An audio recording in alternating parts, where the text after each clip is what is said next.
కూడా ఎద్దుల బండ్ల మీద మళ్ళీ ఆటోలు కూడా లాక్కుంటూ రావడం జరిగింది.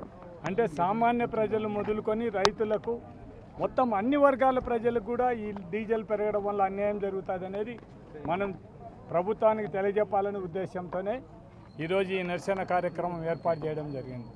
కానీ చంద్రబాబు నాయుడు గారు ఎలక్షన్ల ముందర లోకేష్ బాబు కూడా వీళ్ళందరూ మాట్లాడిన మాటలు ఒకసారి ఈ రాష్ట్ర ప్రజలకు అందరికీ కూడా మనం చెప్పాల్సిన అవసరం ఉంది.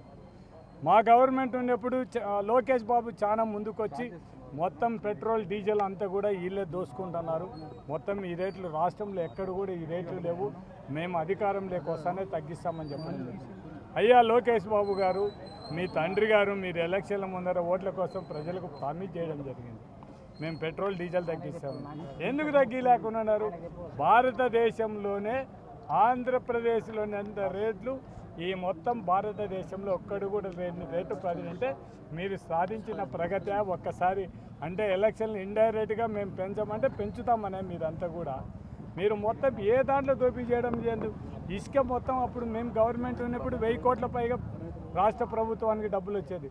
ఈరోజు మీ నాయకులు జోయలేకపోతున్నాయి అంటే మీరే వాళ్ళని పెంచు అంటే సంపద సృష్టించడానికి ఈ రాష్ట్రానికి సంపద సృష్టించడం మీరు చేయడం లేదు. కానీ మీ నాయకులకు, మీ కార్యకర్తలకు, మీ ఎమ్మెల్యేలకు మాత్రం బాగా సంపాదించుకోవడానికి మాత్రం మంచి అవకాశం ఇచ్చినారు లోకేష్ బాబు గారు. ఒక్కసారి ప్రజలు కూడా ఈ రాష్ట్ర ప్రజలను కూడా ఆలోచించండి.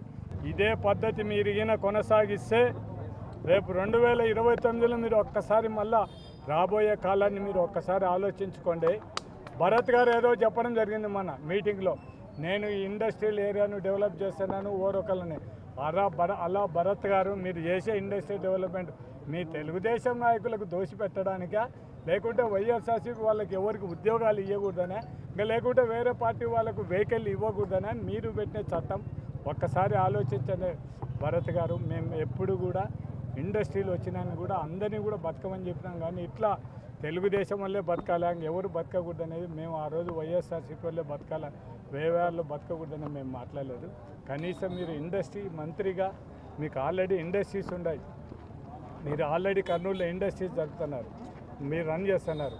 మీరు ఈ పద్ధతి మంచిదా మీరే ఒక్కసారి ఆలోచించమని నేను భరత్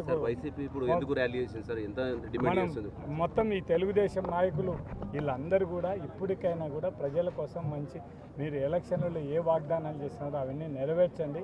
ఈ పెట్రోల్ మేము అధికారంలోకి వస్తే పెట్రోల్ ధరలు తగ్గిస్తామని చెప్పినారు. మీకు ఆ రోజు మాట్లాడేది లోకేష్ బాబు అయితేనే వీళ్ళందరూ తెలుగుదేశం నాయకులు అందరూ కూడా మాకు అధికారం ఇవ్వండి, పెట్రోల్ ధర డీజిల్ తగ్గిస్తాం.